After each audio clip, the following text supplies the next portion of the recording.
Alright, so in this problem, we have a man on a motorcycle who is riding around a vertical loop, which I have shown here, and the problem tells us that the man and the motorcycle have a combined mass of 150 kilograms, and that when he is at the bottom of this loop, he is going at a velocity of 30 degrees counterclockwise, and the problem also tells us that this loop has a radius of 10 meters. And so what we want to find is we want to find the normal force being exerted on this man and motorcycle by the ground, or the loop, right? And so, as I said in the text above this video, whenever you're dealing with, with centripetal forces and, external forces and stuff like that, what you always want to make sure you do is you do not want to treat centripetal force as a separate force, but rather you want to treat it as a sum of all forces. So what I mean is this. So the first thing I'm going to do with anything, any physics problem, I'm just going to draw a free body diagram, right, using just force vectors. But when I do that, I'm going to draw it without even thinking about centripetal force. I'm just going to ignore it completely. I'm just going to do what I know how to do. So we know any object on Earth, it has a weight, right? And this weight is, gravitational force. So I'm just going to call that Fg, right? And with any gravitational force, there's an opposing force, there's a normal force, which is going upwards, and that's what we're trying to find, right? That's our Fn. And as far as I can see, that's pretty much all there is. There's just make sure you know that there are no forces pushing the motorcycle this way. It's just going. Nothing's actually pushing it. So there's nothing there. And so yeah, that's it.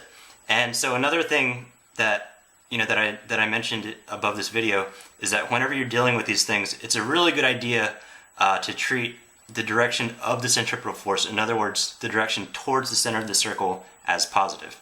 So with that in mind, because Fn is going towards the center of the circle, we're going to treat Fn as positive, right? And because f of g, or the weight of this man and motorcycle, is going the opposite way, I'm going to say that's negative. So f of n minus f of g, and that's it. And remember, you want to treat centripetal force as the sum of everything else, so I'm going to set all of this equal to centripetal force. And yeah, so that's the hard part. You just want to be able to set up your equation like that, and just not get fooled. And so we want to find f of n, right? So I'm just going to write this out a little better. I'm just going to say f of n minus f of g, that's mass times gravitational acceleration, right? Mass times g equals centripetal force, which we know is mv squared over r, right? And we want to find f of n, so I'm just going to go ahead and get that by itself. I'm going to bring mg over here. So we have f of n equals mv squared over r plus mg. And from here, it's just a matter of taking the values that we've been provided with, sticking it in there, and just getting our answer. I'm going to write it over here.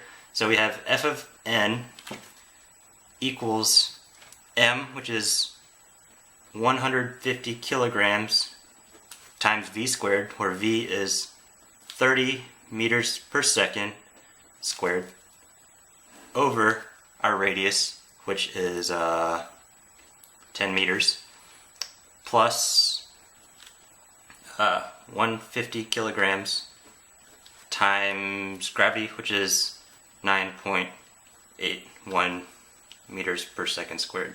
And notice that I didn't bother to make this gravitational acceleration negative, because I already said it was negative by putting this minus sign here. So you can just do that. And so from here, if you solve it, f of n equals so if you add these together, what you'll find, just punch all this in the calculator, which I already went ahead and did, what you'll find is f of n equals 9.7, you get that, 14,971.5 newtons, and we know that it is going upwards. And so that's our answer. And we should note, I went ahead and calculated this, so our f of n is like 14,000 something, and so if we calculate our force of gravity, or our weight, what we get is like that. It's that's 14,000. This is only 1,400. Our normal force is much bigger than our force of gravity, and we've never really seen anything like that before, so you might ask, how can that be? Well, it can most certainly be because this is the normal force that's keeping this motorcycle, is keeping it going towards the center of the circle and keeping it from running off, tangent like we know that any object should. And so yeah, that's pretty much how you do it. Just keep in mind, just remember to draw out your free body diagram, without worrying about normal force. Lay it out, making sure that the direction towards the center of the circle is positive. Set it equal to normal force.